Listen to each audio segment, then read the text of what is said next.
This episode, I'm going to talk about parents. So maybe trigger warning if you had a difficult parent. Maybe this is not the best one for you to listen to because it may trigger you. And I'll also tell you right now, I'm not at my best. My mother just got out of hospital, parent, and I am staying over at her place many nights to kind of make sure she's okay because she's not okay on her own. So between my brother Scott and I, we are trying to ease her transition back into living where she is, but she won't be able to live there very long because she needs extended care now. So I'm not at 100%, but I do want to talk about this because this is really such a key issue for most of us who struggle with anxiety. Is one or both of our parents were not there for us on some level. Now, I know we can all say that. We can all say, I mean, if we look at the statistics about who has secure parenting,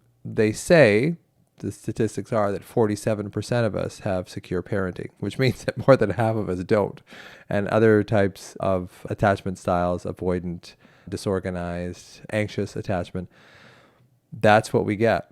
And parents are so important because 80% of our development, our brain's development, occurs in the first 5 years of our lives. So if our parents are there for us, if they're connected and loving and physically loving and connected to us, like really connected to us, our brains develop in such a way that we see the world as a safe place.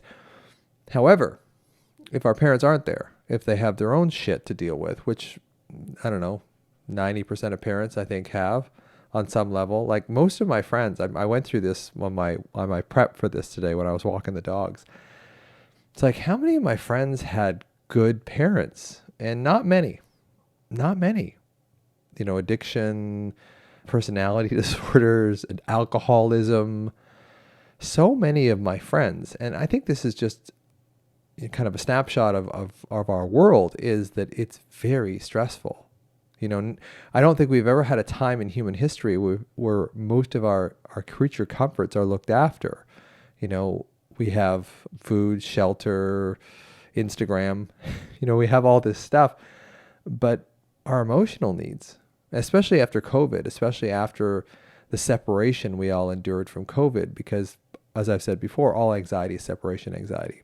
All anxiety, separation anxiety at some level, mostly separation from your parent early on, which creates this separation inside of yourself where you start judging, abandoning, blaming, and shaming yourself because of what went on in your family.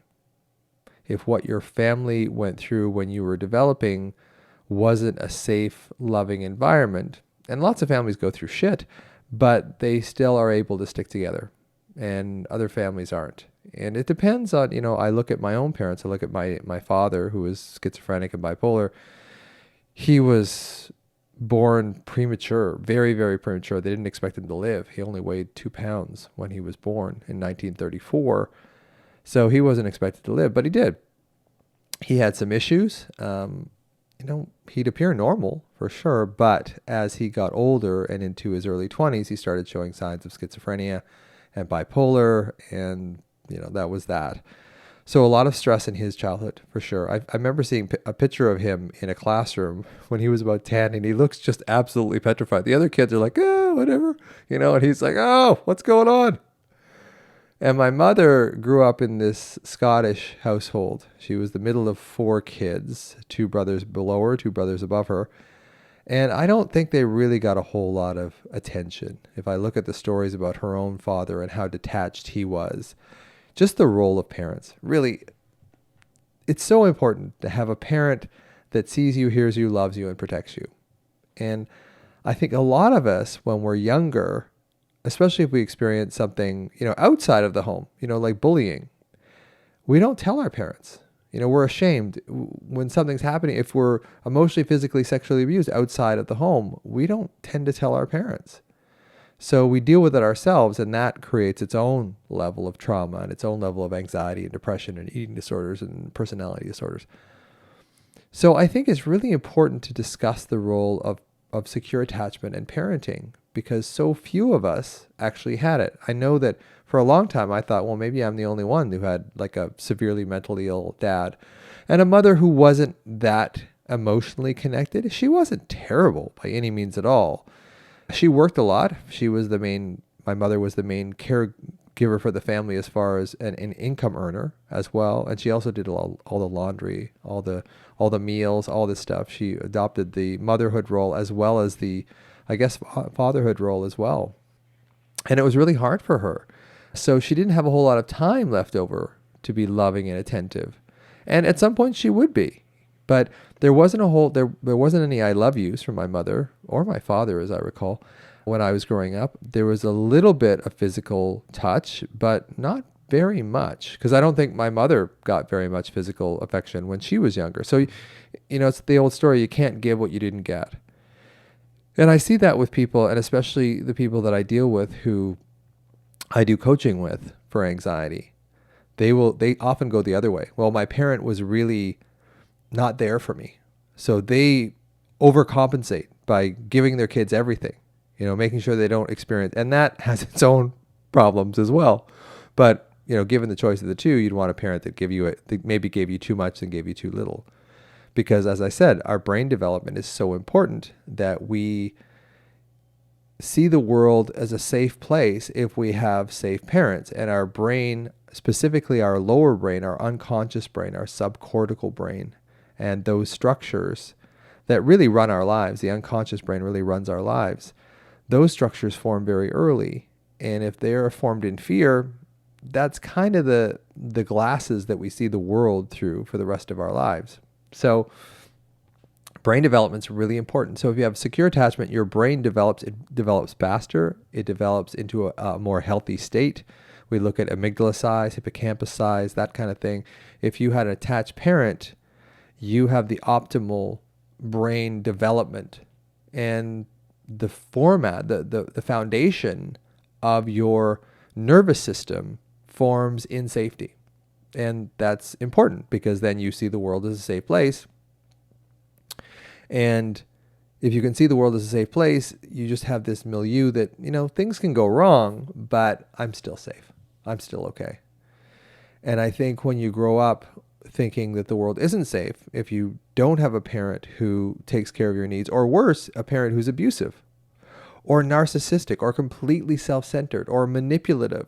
So many of my friends and also my clients in a way have this pattern where their parent was, abused them in some way, or they experienced great loss, or their parents got divorced or abandoned them on some level. There's errors of omission and errors of commission. Errors of omission are, you just didn't give the kid enough love and support. Errors of commission are when you purposefully don't look after them or you abuse them in some way. So our brain develops depending on our internal environment and external environment as children. So the parent plays such a huge role. So I want to get into a little bit about my parents and then sort of open it up to a sort of a wider view of parenting in general. So my father was, as I said, schizophrenic and bipolar.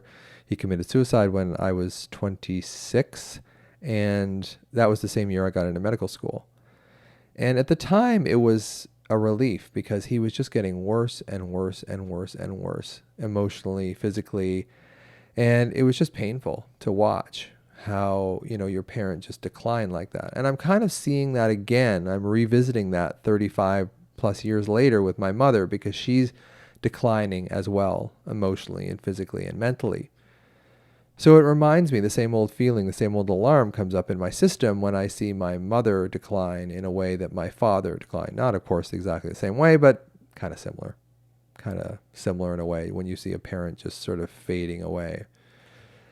So I think what's really important to understand is that our parents parent the way they were parented mostly, unless they're really aware or they adopt the counter strategy of doing the exact opposite of what their parents did. And I think it's really to understand where this parent come from, because it's important to develop a relationship with your parent, even if it's a parent who is abusive to you. If you can find some small thing, and I know this is really difficult, this is really hard, developing some small connection with them. My friend and author of the book, It Didn't Start With You, Mark Willin, had this great saying in one of his, well, he used to repeat it in a lot of his seminars. He'd say your parent gave you 2% of what you needed. So look at that as a tap, and put your cup under the 2% and fill your cup up with the 2%. And that's always kind of stuck with me, because I think our parents don't mean to be abusive or hurtful or abandoning, but it's just the way they were raised. It's the way their brains developed. So it's very hard to give what you didn't get. So I see a lot of people who had a bad relationship with a parent, and they hold that parent in mistrust and a lot of negative emotion. And I see those people really suffer emotionally and physically, because if you don't have a view of your parent that's favorable, you tend to get sicker in your 50s, 60s, and 70s. It's just what we've seen. So it's almost like tricking yourself in a way into developing, like, what about your parent was good. And I know for some people that's almost impossible. But even if they gave you life, and I know this sounds kind of Pollyanna and, kumbaya, everyone has to love each other, but it's important for your own health to be able to see your parent in a favorable light. Not all the time, but if you look at them with negative eyes all the time, and it tends to be this railroad. Like, when you think of your parent, you think this one thing. Like, for me, for a long time, it was like my dad was mentally ill. He was very selfish. He did a lot of things that were just plain crazy. And that's how I looked at him. Now, 5 years later, 5 years on, I'm kind of like, oh, he really suffered. And the other thing about my father is I looked at him as very weak. But really, to really just still live with schizophrenia and bipolar, it required a tremendous amount of strength for him to just live. And I'm surprised in many ways that he lived as long as he did, because I think he had 5 previous serious suicide attempts before that.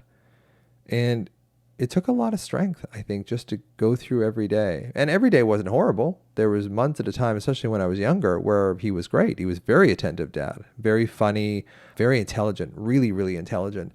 And it was great to be around him. Taught me how to fish, ride a bike, hit a ball, all that kind of stuff.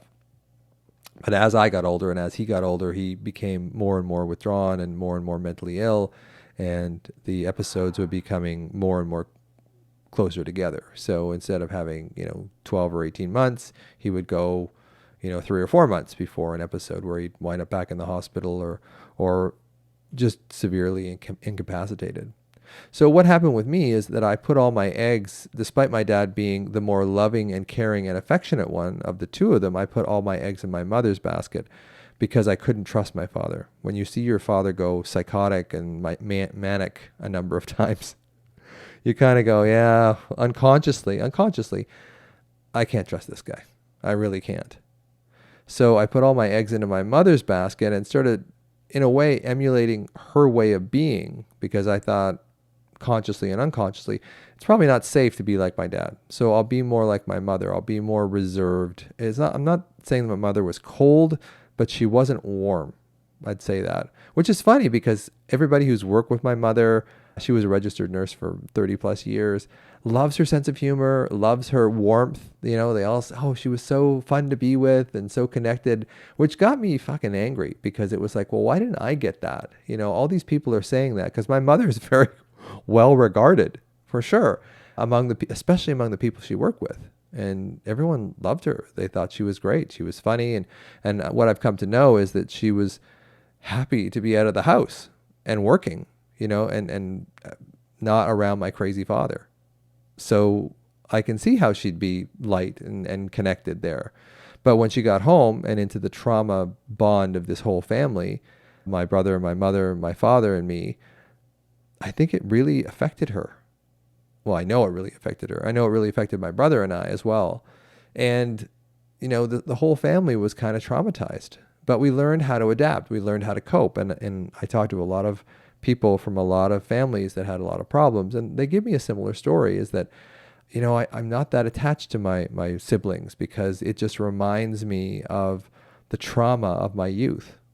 So not only do the parents kind of screw you up individually, fuck up your relationship with your siblings as well, because you don't want to be in that house. You don't want to be in an environment that's it's harmful and it's painful. And you associate, like I know I associate my brother with that painful environment. And so he and I could have a better relationship. We still have a pretty good relationship. I took him out for steak and lobster earlier on this week because it was his birthday. And we still have a pretty good relationship. We have a great sense of humor together, my brother and I. We laugh a lot, especially at my mother's expense these days.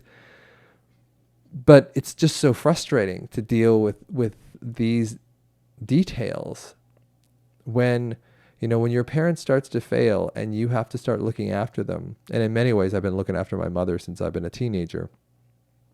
There's a resentment there. If you didn't get what you needed from them, now they're demanding it essentially from you. And you're like, well, you weren't there for me. You don't say this. I don't say this to myself consciously, but I certainly feel that way. Like I noticed when I was over there yesterday, I was there for 24 hours. And there was points there where I was giving her some ice cream. I gave her some grapes and, I held her hand and it just felt like we were really bonded and close and just felt secure. And then she's kind of deaf as a post these days. So she'll, this is one thing, I hope I don't break my microphone with this one, but I'll say things to her and she'll say, what? And, she'll automatically just say, what? And I'll say it louder and she'll say, speak up, like it's my fucking fault that she can't hear a goddamn thing, right? So, and it just annoys me. So then I just yell at her like, Scott is coming over today at 7:30. And then she realizes that she's, kind of done this and she backs off a little bit. Oh, sorry. Yeah. But now what I do with her is if I want to tell her something, this is exactly what I'll do. I'll come up into her space and I'll say, I just nonsense syllables. Now, she'll go, what? Because there's no point in me saying what I need to say because she won't hear it. So she'll just say what. So now I just go, and she'll say what? And then she'll listen to me and then I'll say what I have to say. So parents, again, I told you this is going to be kind of rambling. I'm not sleeping well these days because I'm staying with her a lot of the time. So, but I'm committed to putting out an episode every week. So this episode may suck or it may really connect with you. I don't know. But I'm going to put it out anyway because I'm committed to doing this every week, putting out an episode every week. So parents, and a lot of intergenerational family, there's a saying that, so there's a lot of intergenerational family trauma that gets out. There's a saying that said, what you don't see in your parent, you are going to emulate yourself. So I can see how I can be cold and distant sometimes, like especially when I get stressed, like right now, I dissociate a little bit. And I was talking to my friend this morning and he said, yeah, this is you. Because he says, you're very good for helping other people. But when it comes to when you need help, you don't really ask for it. And I don't really know how. I don't really know how to ask for connection and support. Of course, I'm better at it now than I was. But especially if I start going into that groove of uncomfortable, like if I'm feeling uncomfortable especially with my mother the way she is now, I withdraw. There's a little dissociation there. Now I'm aware of it. I have all the skills, right? I wrote the damn book. I'm aware of it, but I still do it. I still go into dissociation. So I've been making a real effort when I'm around the house to be connected with my stepsons and my wife, and it doesn't feel natural at first, but once I start doing it, it flows a lot better. Just like this podcast today. Like now, when I started today, I was really off balance. Like, oh, I got to do this again today. I got to do this week. I don't want to do it. I don't want to do this podcast. But now I'm kind of in the groove of it a little bit. Hopefully I can slow down. I can center in myself and just talk about parents, So what we don't see in our parent, we often replicate ourselves. So I tell people, how are you like your parent? Like I'm like my mother, that I can dissociate. I can become kind of distant. Not kind of, but I can become distant for sure. And because these things get handed down through generation. And then there's intergenerational trauma, and there's another saying that says we are raised by our grandparents, which means our grandparents raised our parents in a certain way, and we're likely to be raised in the exact same way that they were, because parenting styles get handed down. Trauma gets handed down. And people contact me very regularly. Can you work with my 16-year-old daughter? Can you work with my 18-year-old son? Can you work with my 12-year-old daughter? And I tell them universally, it's like, well, I'll work with you first and I'll help you heal your anxiety because chances are they're feeling your anxiety. And I think kids are born into this environment these days. There is this sense of energy that's in the world that's difficult. We've never been so addicted to alcohol, prescription drugs, illicit drugs, porn, Instagram, social media. There's a very heavy nature to our society these days. And years ago, our parents didn't even think about therapy. It wasn't even on their radar. And plus there was a huge stigma against it. So nobody really looked at parenting as anything but, well, it's automatic. You just do it a certain way. We don't question it. We just keep going this certain way. And I think we parent the way that we were parented in a lot of ways. And how are you like your parent? This is painful. It's painful for me to see.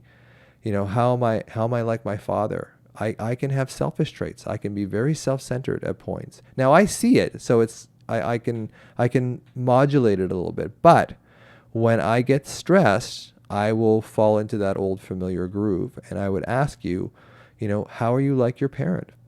It's hard. It's hard to go into that but if you don't see it, you're going to repeat it either with your kids or in your own life. So it's really important to see how is my family dynamic repeated in my adult life. So for me, chaos was normal. Chaos and detachment. My mother wasn't around as much as I would have liked. So I detach from that. As kids do, they go, okay, well, if the love's not there, I'm not gonna attach it. And as I said before, because I couldn't really trust my father, I stopped really trusting the love and care from him, which was there, but I was just, after a while, I was like, look, man, you're crazy. I can't really trust you, so I'm not going to give my heart to you. And then my mom's not around, so I developed this kind of, I'll do it myself nature, alpha child. I think I've talked about that before on Instagram. I became an alpha child. I hate being told what to do. I like to think that I know what's going on. This is why I do this. It's one of the reasons I do this is like, I think I know what's going on with this anxiety gig. And I want to help you understand what's going on. So getting back to parents, how are you like your parent? How is your childhood? How are you replicating things in your adulthood that you did in your childhood? So for me, chaos was normal for me. So I take on too much.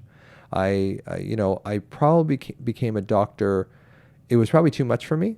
Well, it was too much for me because I burned out. But even med school, making it through, I was a nervous wreck through med school. But I made it because I thought, well, if I can make it through med school, I'm not schizophrenic, because that was one of the things I used to tell myself. If you can make it through med school and all the stress of med school and you don't come out schizophrenic, you're probably never going to get it. And I actually told myself that. So how is your adult life, your adult surroundings similar to your childhood? So how are you like your parent? How are you like your mother or your father? Write it down so you can see it and fully embrace it in yourself too. It's part of my work to get people to find their shadow selves, as Jung would say, and embrace that part of you, because I embrace the part of me that dissociates, because I know that I'm hurting, and it's a sign for me that I have to pay more attention to myself and give that sort of love, protection, and see, hear, and protect my younger self. Now, I know I'm rambling today because my brain isn't working quite properly, and it's really important for me to get this out and to tell you, you've got to develop some sort of positive relationship, even if it's imaginary, with a parent, because your health really depends on it. Looking upon that parent in a positive way. If you look upon the parent in a negative way all the time, every time, it negatively affects your health. End of story. I can't emphasize that to you enough. So even if you had a horrendous parent, if you can find something about them that you can connect to and connect to that, it's important. I know it's hard. I know it's excruciating for a lot of people. But if you hate a parent, it winds up coming out in your health.